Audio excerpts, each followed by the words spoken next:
everyone, Daniel here from the Next Issue Podcast. Today's video, I'll be reviewing Dark Ages number 1. Uh, Dark Ages number 1 is written by Tom Taylor, illustrated by Iban Coello, colored by Brian Reber, and lettered by Joe Sabino. This is a Marvel Comics. The premise for this book: a series of earthquakes leads to the revelation that a cosmic machine known as the Unmaker resides in the center of the earth, and when it awakens, true to its name, it will unmake the entire universe. A group of heroes engages the Unmaker in battle, and the aftermath leaves the entire earth stripped of technology, therefore creating a new dark age. So this was a book that was announced in 2020, early 2020 for Free Comic Book Day. We got a preview. Unfortunately, due to all the stuff that happened with the pandemic and stuff, it was delayed. But let me tell you, this book was very much worth the wait. I think it would have been weird to have a end of the world type of book released in 2020. But I think now is a good time where we can actually go back and read some cool stuff like this. Tom Taylor is no stranger to writing alternate universes, like he has done for Injustice or the Deceased property over at DC Comics.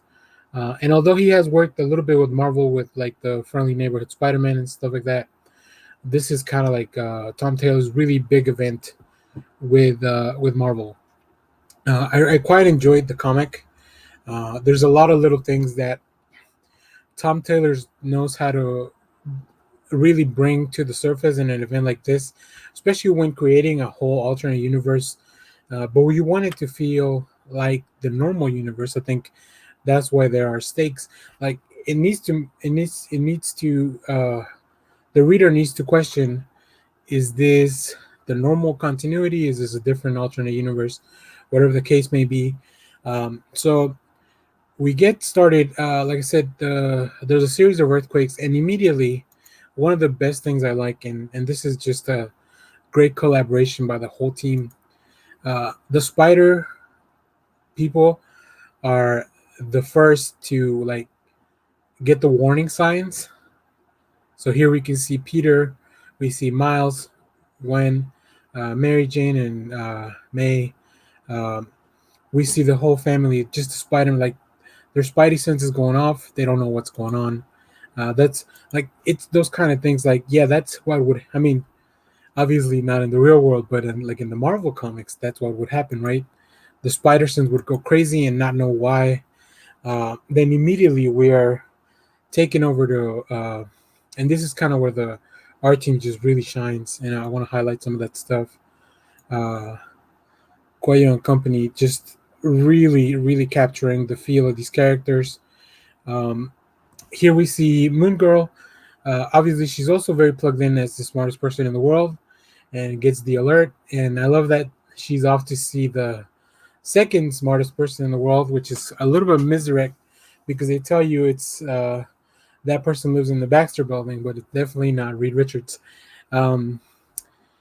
So here we have also Devil Dinosaur, very dynamic panels, like just really add to the urgency of the book, because definitely there's a lot of stuff going down in this issue.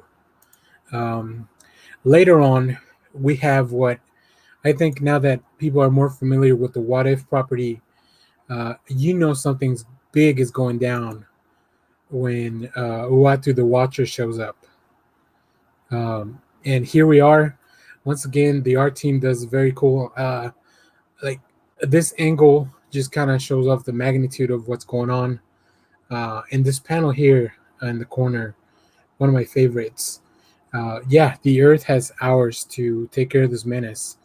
And this is all just in the first few pages. So I love the urgency that the team adds to this event. Even though we know that it is a different multiverse, we still care. I'll show one last panel for the art because I want to avoid spoilers. This is a really good book, and I want you guys to enjoy it. So here we have now the whole team's together. They're getting a scout team pretty much ready based on their strengths. So we have Vision, we have Ben Grimm, we have Sue Richards, the Invisible Woman, Doctor Strange, and the Scarlet Witch uh, have been chosen as a team to go take them out. But we also see here Moon Girl with Valeria. So as two of the smartest people in the Marvel universe, like they should be able to figure it out. And also we see that communication with all the other heroes here. We see Iron Man, Xavier, Beast, Charles, Hulk. I believe that's Amadeus Cho.